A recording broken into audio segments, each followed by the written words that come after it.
सामान्य व असामान्य व्यवहार में अंतर। इससे तात्पर्य है कि एक व्यक्ति किस प्रकार से डिफ्रेंशिएट कर सकता है, किस प्रकार से भिन्नता स्थापित कर सकता है सामान्य व्यवहार में और असामान्य व्यवहार में। इन दोनों प्रकार के व्यवहारों में अंतर करने की क्या विधि है और किस रूप में हम अंतर कर सकते हैं। तो मनोवैज्ञानिकों ने असामान्य व्यवहार के स्वरूप को ठीक ढंग से समझने के लिए इसे सामान्य व्यवहार से भिन्न करके अध्ययन किया है। अगर देखा जाए तो ऐसे तो असामान्य व्यवहार अपने आप में कुछ ऐसा होता है कि सामान्य व्यवहार से भिन्न दिखाई दे जाता है सामान्य रूप में, परंतु फिर भी वैज्ञानिक अध्ययन करने के लिए विशेषज्ञों ने इसे सामान्य व्यवहार से गुणात्मक एवं मात्रात्मक दोनों ही ढंगों से भिन्न किया है। यहाँ मैंने दो शब्दों का इस्तेमाल किया, एक तो गुणात्मक या क्वालिटेटिव और दूसरा मात्रात्मक या क्वांटिटेटिव। इन दोनों शब्दों का क्या तात्पर्य है? इसका मतलब यह हुआ कि सामान्य व्यवहार एवं असामान्य व्यवहार में गुणात्मक अंतर एवं मात्रात्मक अंतर दोनों ही होते हैं। गुणात्मक अंतर से क्या तात्पर्य है? गुणात्मक अंतर से तात्पर्य ऐसे गुणों की मात्रा से होता है जो असामान्य व्यवहार में दिखाई देती हैं परंतु सामान्य व्यवहार में दिखाई नहीं देती। मात्रात्मक अंतर से तात्पर्य वैसे गुणों से है, गुणों की मात्रा से होता है जो दोनों तरह के व्यवहारों में दिखाई तो देती हैं, सामान्य व्यवहार में भी और असामान्य व्यवहार में भी, परंतु कम और ज़्यादा की मात्रा के रूप में। अंतर यहाँ पर केवल होता है, वो केवल डिग्री का होता है या गुणों की मात्रा का होता है, जो दोनों तरह के व्यवहारों में दिखाई तो देती है परंतु कम और ज़्यादा की मात्रा के रूप में दिखाई देती है। इन दोनों व्यवहारों में वास्तव में अधिकतर अंतर मात्रात्मक ही होता है। मात्रा के आधार पर ही एक लक्षण जो दिखाई देता है उसकी मात्रा के आधार पर ही हम ये कह सकते हैं कि ये व्यवहार सामान्य है, और दूसरी तरफ उसकी मात्रा में अधिकता या कमी के कारण ही हम उसे असामान्य की श्रेणी में रख सकते हैं। तो सामान्य व्यवहार एवं असामान्य व्यवहार में प्रमुख अंतर क्या है उसे हम आगे समझ सकते हैं। पहला अंतर है सूझबूर्ण व्यवहार। सूझबूर्ण व्यवहार से क्या तात्पर्य है? Insightful behaviour. सामान्य व्यक्ति को इस बात की स्पष्ट सूझ होती है कि वह क्या कर रहा है और कैसे कर रहा है, उसे कौन सा व्यवहार किस परिस्थिति में करना चाहिए और किस परिस्थिति में किस प्रकार के व्यवहार को नहीं करना चाहिए।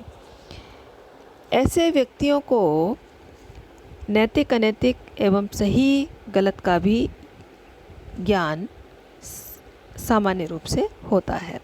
असामान्य व्यवहार में इन गुणों की कमी पाई जाती है।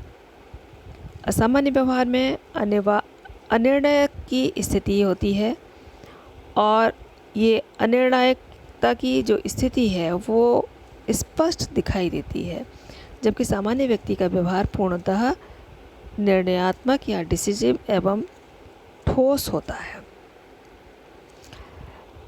संतुलित सामाजिक समायोजन नेक्स्ट पॉइंट है, या जिसे हम कह सकते हैं बैलेंस्ड सोशल एडजस्टमेंट। सामान्य व्यक्ति के परिवार के सदस्यों के साथ, पास पड़ोसियों के साथ, अपने सहयोगियों के साथ सौहार्दपूर्ण सामाजिक संबंध होता है। लेकिन असामान्य व्यक्ति के विषय में अगर हम देखें तो सामाजिक नियमों एवं रीति रिवाजों की वो व्यक्ति अनदेखी करता है और अनदेखी करके ही व्यवहार करता है। ऐसे व्यक्तियों में सामाजिक समायोजन की समस्याएं तीव्र होती हैं। उनके व्यवहार में सामाजिक को समायोजन अपनी चरम सीमा पर होता है और ऐसे व्यक्तियों में सहयोग की भावना और मिलजुल कर काम करने की प्रवृत्ति का सर्वथा अभाव देखने में आता है। नेक्स्ट पॉइंट सामवेगिक परिपक्वता एवं नियंत्रण, जिसे हम कह सकते हैं इमोशनल मैच्योरिटी एंड कंट्रोल। सामान्य व्यक्तियों में अगर देखा जाए तो इनका जो सामवेगिक व्यवहार है, इमोशनल बिहेवियर है, वो संतुलित एवं नियंत्रित होता है। दूसरे शब्दों में ऐसे व्यक्तियों को अपने संवेगों की अभिव्यक्ति एवं उनके स्तर पर पूर्ण नियंत्रित रहता है। ये परिस्थितियों के अनुकूल ही क्रोध, प्रेम, डर आदि जैसे संवेगों की अभिव्यक्ति करते हैं। लेकिन इसके विपरीत अगर हम असामान्य व्यक्तियों को देखें तो इस तरह के व्यक्तियों में सामयिक व्यवहार में अस्थिरता एवं अपरिपक्वता या इमेच्योरिटी दिखाई पड़ती है। ऐसे व्यक्तियों को अपने संवेगों पर नियंत्रण भी नहीं रहता है और परिस्थिति के अनुकूल संवेग की अभिव्यक्ति का तो कोई प्रश्न ही नहीं उठता है। ऐसे व्यक्ति अकारण ही खुश हो जाते हैं और फिर अकारण ही दुखी भी हो जाते हैं। नेक्स्ट पॉइंट, वास्तविकता का ज्ञान या नॉलेज ऑफ रियलिटी। अगर देखा जाए तो इस पॉइंट पर भी दोनों ही प्रकार के सामान्य और असामान्य व्यक्तियों में भिन्नता देखने में आती है। सामान्य व्यक्तियों का अगर सामान्य व्यक्तियों के विषय में हम बात करें, चर्चा करें, तो उन्हें वास्तविकता का पूर्ण ज्ञान होता है। ये हमेशा अपने व्यवहार एवं क्रियाओं को सामाजिक मानकों, जिसे हम कह सकते हैं सोशल नॉर्म्स, उनके आधार पर उनके अनुकूल बनाए रखने का प्रयास करते हैं। इनके इसी प्रयास के कारण इनका व्यवहार जो है वो भ्रम, विभ्रम या व्यामोह, जिसे हम कह सकते हैं इल्यूजन, हेलुसिनेशन एवं डिल्यूजन आदि से ग्रसित नहीं होता। दूसरी तरह असामान्य व्यक्तियों की यदि हम बात करें तो इनका व्यवहार काल्पनिकता एवं अवास्तविकताओं से ओतप्रोत रहता है। और दूसरे रूप में हम ये भी कह सकते हैं कि सचमुच में इनका व्यवहार भ्रम, विभ्रम, व्यामोह, संभ्रांति, इन सब से इतना ग्रसित रहता है कि उनके व्यवहार में वास्तविकता का पूर्णतया अभाव देखने में आता है। साथ ही अगर हम देखें तो सामान्य और असामान्य व्यक्तियों में विचित्र एवं ऊट-पटांग व्यवहार के आधार पर भी हम भिन्नता कर सकते हैं, जिसे हम कह सकते हैं स्ट्रेंज एंड बिजार बिहेवियर।